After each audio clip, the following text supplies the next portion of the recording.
say hello, this is Dr. Rutledge, and I'm doing a video today. And I'm talking with a ex-former MGB patient, and she has called in to ask about the problem of postoperative MGB anemia. And this is actually a pretty common problem for anybody who has weight loss surgery, especially if there's a bypass involved with the duodenum. We see it in our series of patients in almost 5% of our patients, and interestingly, it's also present in lots of women in the United States. Almost 3% of women who don't have MGB have iron deficiency anemia. So we're going to talk a little bit about that and answer some questions, and hopefully this video will be useful to you, Madam X, as well as to other people who might see this video. So hello, good afternoon, Madam X. Can I welcome you to the video? Hello, thanks for your time. I appreciate it. Good. So you had MGB when? Can we ask? Yes, I had it in 2008, and I was fairly young when I had it, and it's been the biggest blessing in my life. I've had great results, and doing good for the most part. With iron deficiency. Right, so 6 years ago you had MGB, and weight loss has been pretty good, but the complication we're going to talk about is iron deficiency anemia. Yes. Okay. Now, one thing I would ask is, I think you told me that you got low iron in the past couple of years? Yes. I got low iron, and it was hard to detect. They were testing my hemoglobin, and that was normal. But I still having all of these problems. But they tested my hemoglobin. I was expecting my first child at the time, and I couldn't figure out what was wrong with me until I finally did a lab workup, including an iron panel, and found that I was really low on my iron levels. Right, and now let me ask you, for the group, can you tell your symptoms that you had that made you, that they related to your iron deficiency? What symptoms did you have? Yeah, I was very low on energy, had no energy to do much of anything. Anytime I stood up for long amounts of time, I was really dizzy, almost like I was going to pass out. I had headaches, and probably the most frustrating, this was most difficult was my heart felt like it was racing all the time and almost like having palpitations. And I had really low blood pressure and a really high pulse. Gotcha. And then they gave you intravenous iron? Yes. And that was when? How long ago? When did you get your intravenous iron? That was November of 2012. Gotcha. So, And right after you got the intravenous iron, you felt wonderful? amazing. It's a miracle drug. Yeah. Okay. Totally solved all my problems. All right, and now, do you remember any of your absolute numbers? Do you remember, like, what your hematocrit or hemoglobin were when you were low on your iron? Do you remember the numbers? I do not. I don't have that lab work. I could. All right, so on this video, we're going to criticize you for being a poor patient because we don't have numbers to use, but that's okay. My numbers currently, but not my numbers from the first time. That's okay. All right. Well, that's fine. Well, we'll do that then. So that's November of 2012. You get the intravenous iron, and should I say congratulations? You had a baby? Yes. Okay. How's baby? He's great. He's a year old and healthy and happy, and the best thing that's ever happened. Good. Now, here's the other question, though. In the past several months, you started to get those same symptoms again. Yes, exactly the same symptoms, and I got nervous that maybe I was excited, which I definitely was not. So, the only other thing I could look to was my iron. Right. So, And when you measured your blood counts, you got your recent blood counts, you measured those, is that right? yes. And what are your iron numbers or your hematocrit or hemoglobin? Do you have any of those now? Yeah, so my iron, let me look here, is 26 mcg, and the normal number should be between 40 and 135. Right. Right. But your hemoglobin or your hematocrit, those are normal. Is that correct? Yes, my hemoglobin is 11.8, so low would be 11.7. I'm just right on the line. Right. So, And the reason you called me is you don't really think you need me. You didn't call me in the past. You just want me to beat up on your insurance company who's not letting you get your iron. Is that true?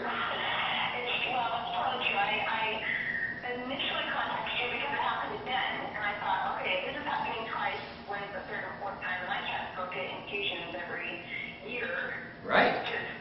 It's just impractical, and obviously this is going to be a recurring problem. Well, yeah, maybe. But what I was going to point out to our listeners is it might have been wise to have this phone call in 2012. I agree. I remember right after I had surgery, the first thing he said, if you ever have a problem, if there's ever something going on, it's probably related to your surgery.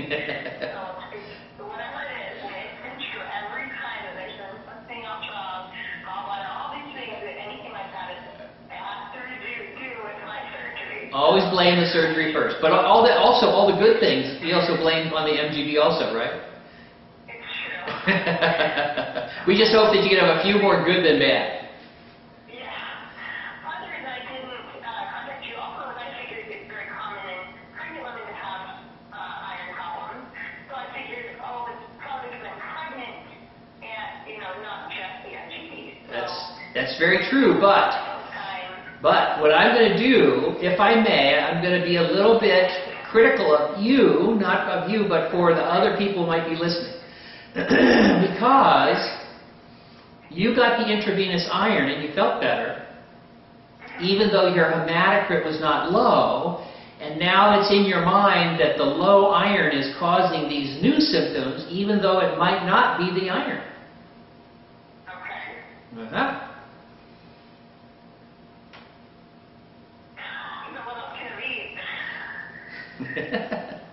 So, but we'll go over it. But so,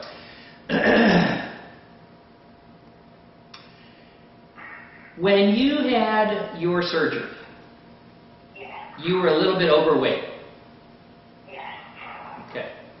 Do you remember whether you ever had swelling in your ankles? I never did, no. No. Do you know that some people, when they're overweight, they get swelling in their ankles? Yes. And that goes away after the MGB. And did you have high blood pressure? No. But you know that some people do have high blood pressure, and did you know the MGB often makes that go away? Yes. And did you ever have trouble breathing, shortness of breath when you walked or things like that with your weight before surgery? Oh, yeah. I would say yeah.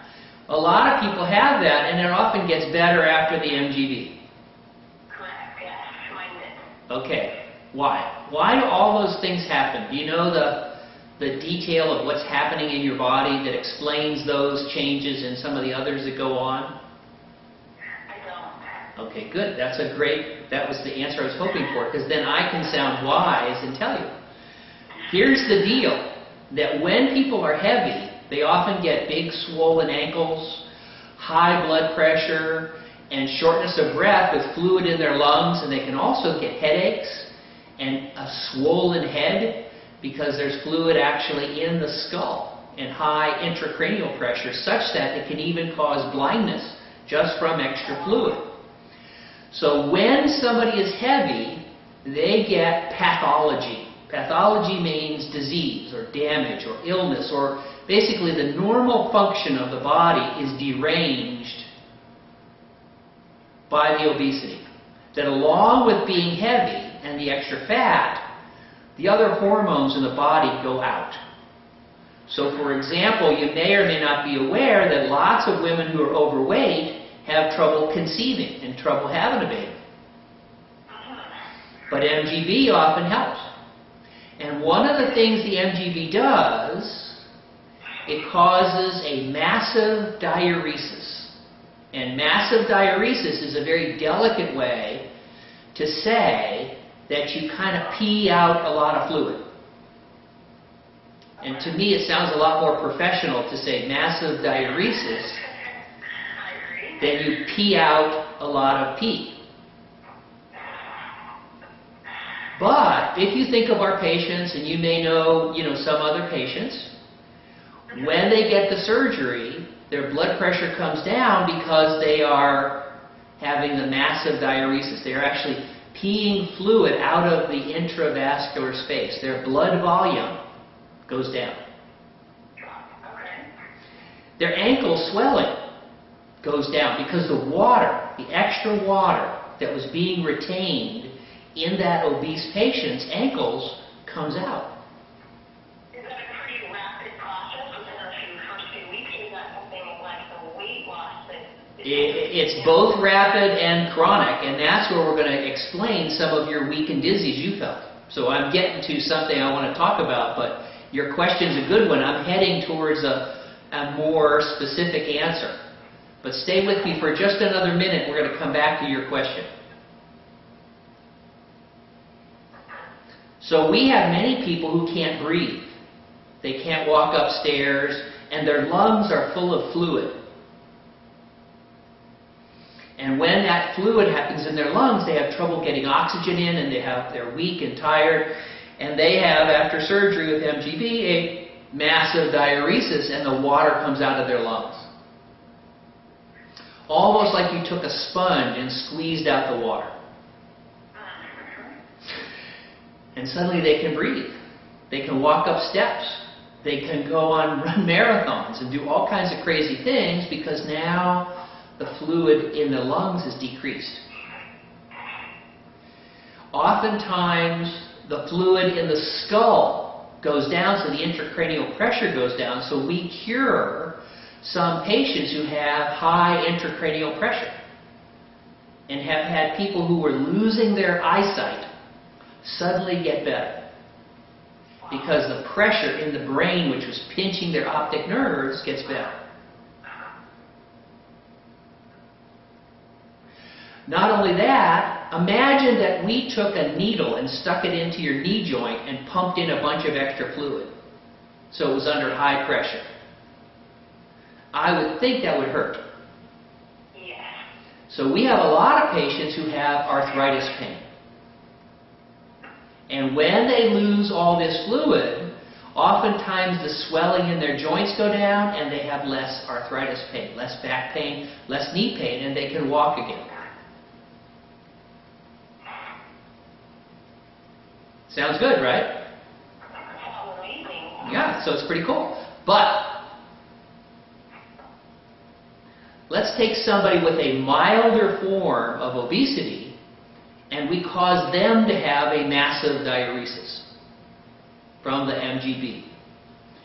Could you imagine in your mind that we might unintentionally take off too much fluid? Now, imagine that there's a name for that. When too much fluid is taken out of the normal human body, it's called dehydration. You've heard of that. Yes. So you're dehydrated. So can you imagine the symptoms of dehydration? Very similar to weakness. Yeah. And when they gave you that intravenous iron, they actually gave you a lot of fluid too, and the iron itself pulls water back in. So you probably did have a low iron, but as your doctors and as the insurance companies have said, they don't normally give intravenous iron if you have a normal blood count, the hematocrit or the hemoglobin. So you're wound up tight to get me to convince them to give you iron, right? Yes. And that's okay, maybe that's right, but what we want to do first is investigate a problem that happens to lots of MGB patients. They get weak and dizzy and tired, and it's not iron, it's Dehydration. or we like to say, if you remember all the videos and preparation for the surgery, salt. Remember us talking about that you might get weak and dizzy, and in your purse, in your pocket, you should have a couple of packets of salt from the McDonald's? Yep, and dump them on your tongue. Ah, you remember, right? I remember. So, see, you may have this, imagine, you know that there are medicines that cause diuresis. They're called diuretics. Have you ever heard of the medicines called Lasix or furosemide or hydrochlorothiazide? They are fluid pills. Have you ever heard of them? I have, yeah. Okay. If I give them to a person who has too much fluid, I'm a good doctor because I get rid of their fluid. But if I go around and give them to a thin person who's about to have a baby, do you know what happens? You become a bad doctor. Well, I was thinking you could say they become dehydrated, but also, yes, I would be a bad doctor too. You know, you're not being a very helpful client here on the phone today. Oh, I could edit that out. But you're exactly right. If I go give a fluid pill to somebody who has normal or low blood volume, they will have the symptoms of weakness and tiredness. They will actually, if you look up dehydration, it saps the will. In other words, when two boxers or two athletes are fighting, football players, when they become dehydrated, they lose the will. You lose the enjoyment of life. It just drains out, just like water going out of a bathtub. And, as I told you, the MGB is a powerful diuretic. So then we get back to your diet.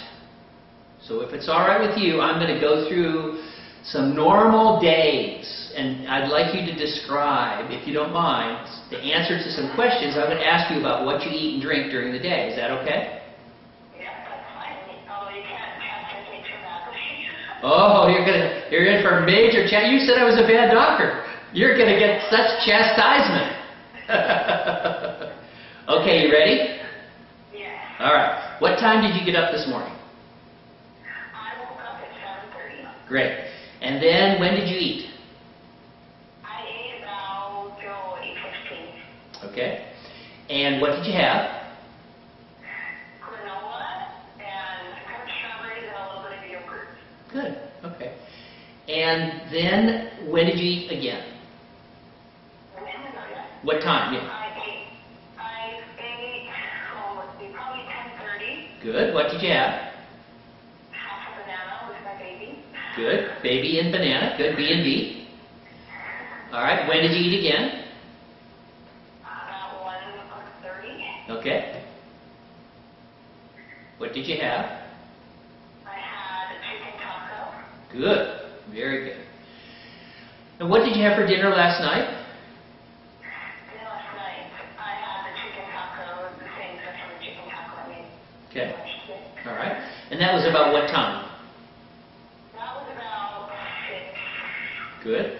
And did you eat after the chicken taco at 6? Before you went to bed? Any time between 6 and bedtime? Oh, yes. Good. Midnight snacks are common in the past. I trying to remember what I had, though. I think I had Triscuits and some cheddar cheese on them. Very good. Okay, well that's all pretty good, but here's what we want to tell you. That sounds actually like you're making some pretty good choices. But since you don't feel well and since your blood pressure is low, you are not getting enough salt in and you are dehydrated. Okay. Now, I can probably agree with dehydration. I know my water intake is not sufficient. right, and water by itself won't keep it in. You actually need the salt with the water. But stay with me for another second. Do you happen to have at your house a little wrist blood pressure cuff? I do. Ah, okay. Have you checked your blood pressure at all? I haven't today, but I had a log of it. Yeah. And how's it been? It's been pretty low. Okay. Now, do you know what that means when it's low? It means I don't understand. So. Okay. The blood pressure, you know what that means, that you know what the air pressure in your tire is, right? Yes. If I make it low, it's a problem. Yes. If I let the air out of your tires, it's not good. Correct. So your low blood pressure is a sign of dehydration, not low iron. Okay. your hematocrit's all right, you are dehydrated because even though you have a nice, normal, healthy diet, it's not adequate for an MGB. So, what does it mean? It means that you should be eating 6 small meals a day. You're close to that, not quite.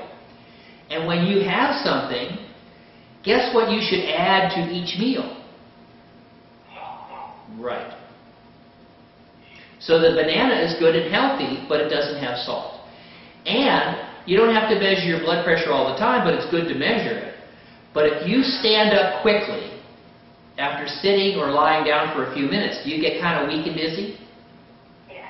Okay. That means you are hypovolemic. You're inadequate blood volume, and that is the MGB causing that. Okay. Now, there's good data to show with that low blood pressure, you're going to live a longer life. The MGB also shows that you're probably not going to get breast cancer. It may be decreased by 10 or 20 times. You may not have colon cancer. There's a whole bunch of benefits. But this powerful therapy, which is a lifetime therapy, causes a massive diuresis. And if you don't keep up with it, you can get really dehydrated, and that gives you the weak and dizzy, the tiredness. You can actually even pass out.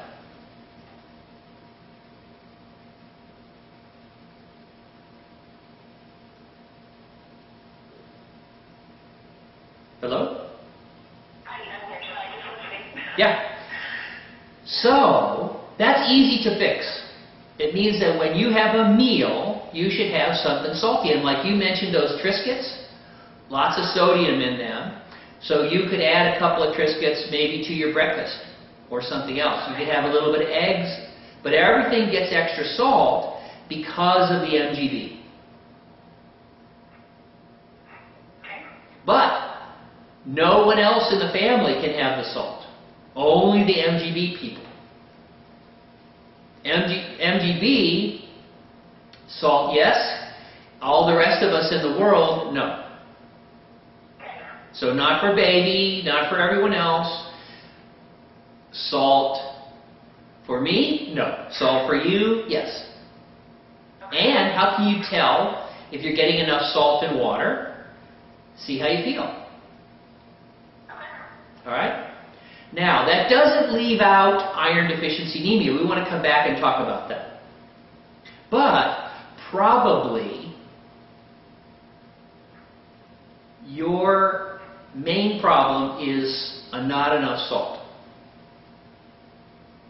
You have had this powerful surgery that's caused dehydration. Okay? Now, let's talk about iron deficiency. It turns out that lots of women in the United States who do not have an MGB are iron deficient. And especially when baby uses up a bunch of iron and takes it out with him or her. But it's interesting, if you look at all of my patients, most people do not have iron deficiency. But we know a subgroup that does. And we know a subgroup that doesn't. And that will give us some guidance to give you some more tips and pointers about what you might want to do. Okay? Men almost never get iron deficiency even after MGB. Men almost never get iron deficiency after MGB. Of the women that do, it's almost all young women. What's the difference between those two groups?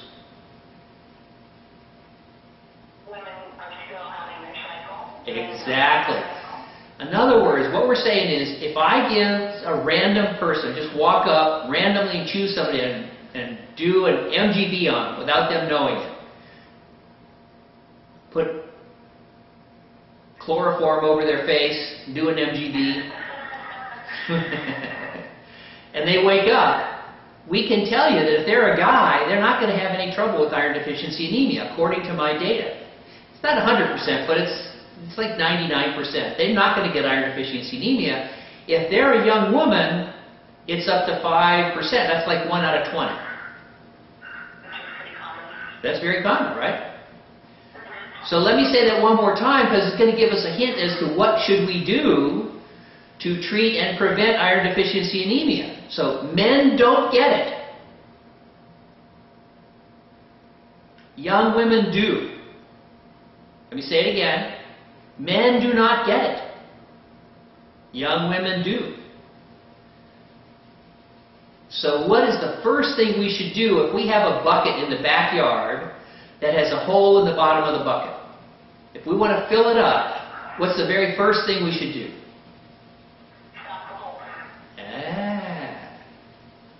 So you had called and you had emailed me about getting intravenous iron, which is filling up the bucket. But the very first thing for you to investigate with your gynecologist is, what's the deal with the hole in the bucket? Is there a way to decrease the iron losses in your monthly cycle? Okay. Let me say again, because this is so important. Men don't get iron deficiency anemia after MGB. Why? They don't have a hole in the bucket. They're not losing blood every month. If you say, you in a very nice way, you said, hey, Dr. Rutledge, can't you help me with these creepy insurance people? They won't give me intravenous iron. You're saying, come on out in the backyard and help me fill up this bucket. And so the first thing I want you to think about and work with your gynecologist and think about with your family and decide what you want to do is, you're throwing away a lot of iron every month. And so it's very likely, if you have a hole in your bucket, you might go out one day in the backyard and find it's empty. The most important thing you can do to prevent iron deficiency anemia is stop throwing it away. And, there are different, things you can do, but iron deficiency anemia is a big problem. It doesn't happen in MGB men. It does happen in young MGB women.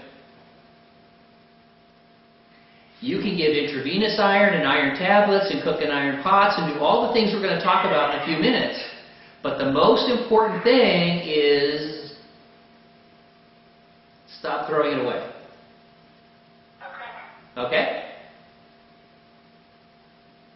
So that's number one. Now number two is you can take more in. In other words, you could say, let's fill it up. And I would say first patch the hole in the bottom first. First. Then,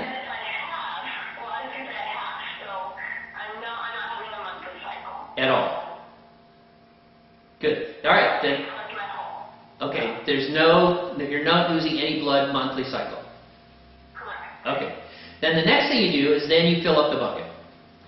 Now the first thing you do is you guys just eat food that has iron in it. And there are a bunch of foods and spinach and meat and stuff like that you can eat. Second thing is you can eat tablets that have iron in it. But it turns out that the iron in tablets is not very well absorbed. So as you pointed out, we have a new medicine that's more like the iron in meat, which is better absorbed. It's called Proferin. And you can buy it over the counter, Proferrin, and it's almost as good as intravenous iron. So if your iron is low, I would take some of that, but be careful, you don't want to overdo it.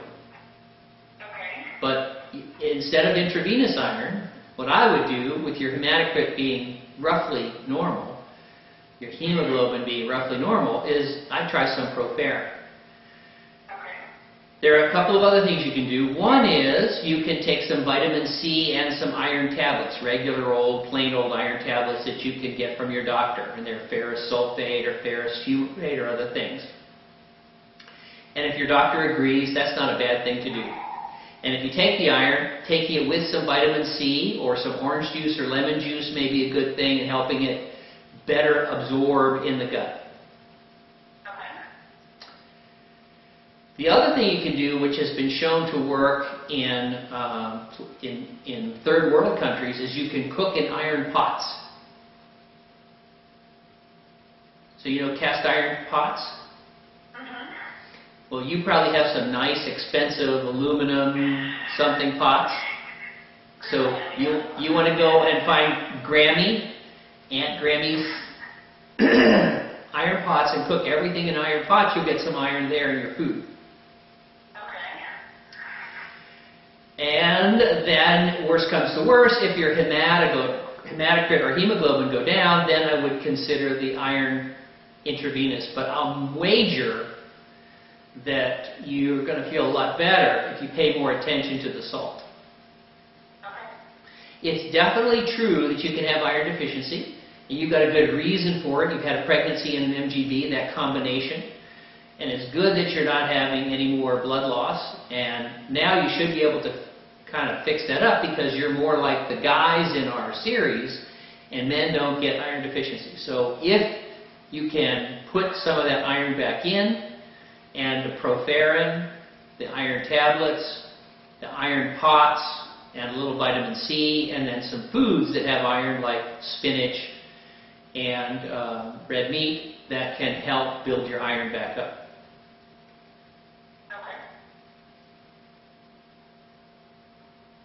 That's all I have to say. Well, that sounds like a fairly easy fix. Yeah. Now, for the proferin, you did give me the warning of not having too much. So what would you, how often, how much would you recommend that? I talk with your doctor, but it's hard to get too much iron. With an MGB, we haven't had anybody ever have too much iron. There's a disease called hemochromatosis where people have too much iron, and they get pancreatic damage, liver damage, and heart failure and death. And we've had several of those patients where we've cured them with the MGB. So iron excess is rare. And what I would do is just work with your doctor, and he or she will want to see you every so often to check your iron again. And you can stop fighting with your insurance company and just take the proferin. Let me give you the scientific research on the proferin. The regular iron tablets are just molecular iron. That means they're just individual molecules of iron. And you and I are not designed to absorb that. So the people who invented proferin, they said, you know what? When we eat meat with iron in it, we absorb the iron much better. And the reason is that the iron is wrapped in a protein coat called hemoglobin.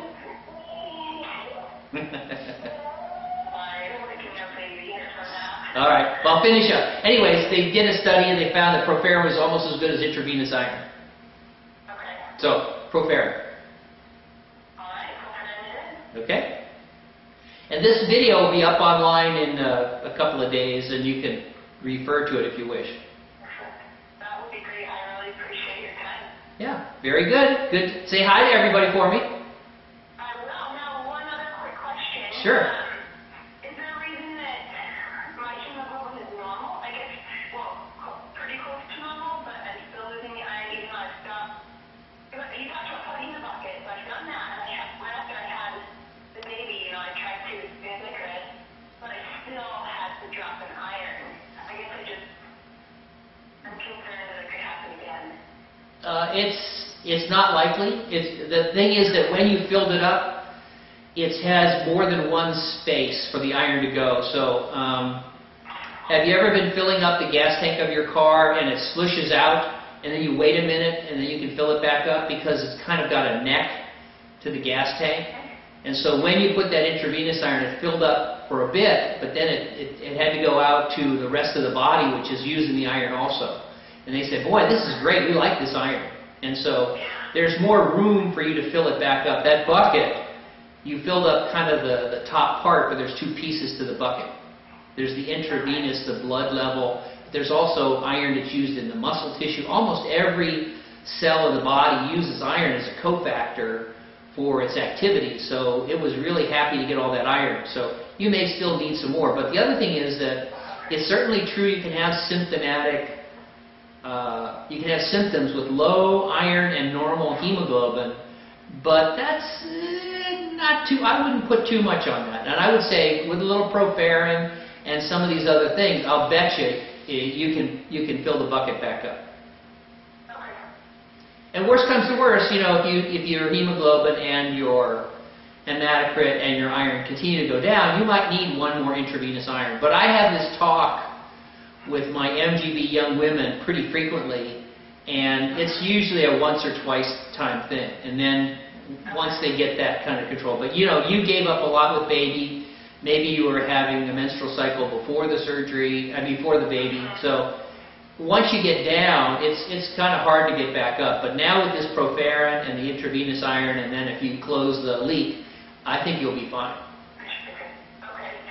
And then once it comes, you know, I just have to have a second child. Before I get pregnant, or should I just, you know, talk to the doctor about maybe being on proferin during pregnancy or something like that to help? I would certainly consider it. You know, I think that then you're getting in a little bit that's out of my league, but you certainly will want to talk to your obstetrician about planning a pregnancy and making sure that you're non-iron deficient. It turns out if you look around the world, women give birth every day, and there are many, many, many, many women around the world who are iron deficient. There are some studies where we're looking at iron pots and putting in iron things in Cambodia and other places.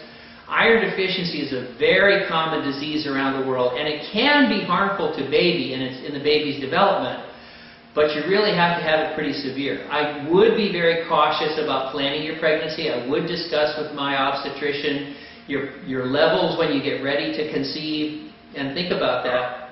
But we have had tons of unplanned pregnancies after MGB. And really, as far as I know, that they've just had just a tremendous improvement in success of the children who were born after MGB compared to the complications that women have reported from before their MGB. We did this study, and we looked at women who had pregnancy before and after MGB. And the women who had pregnancies when they were heavy before MGB had up to 5% complications of some kind, and up to 20% of some kind, even a mild complication, like high blood pressure, the preeclampsia, and things like that. And afterwards, it was down to 1.3%.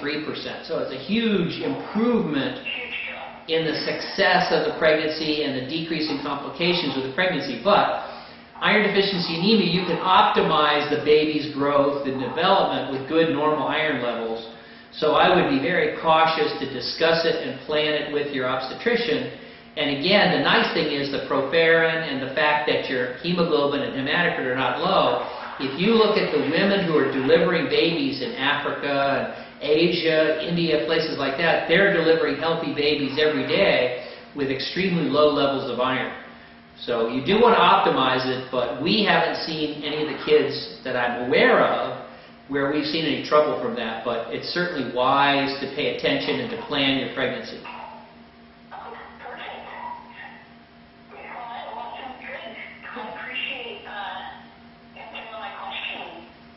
It's great to talk to you.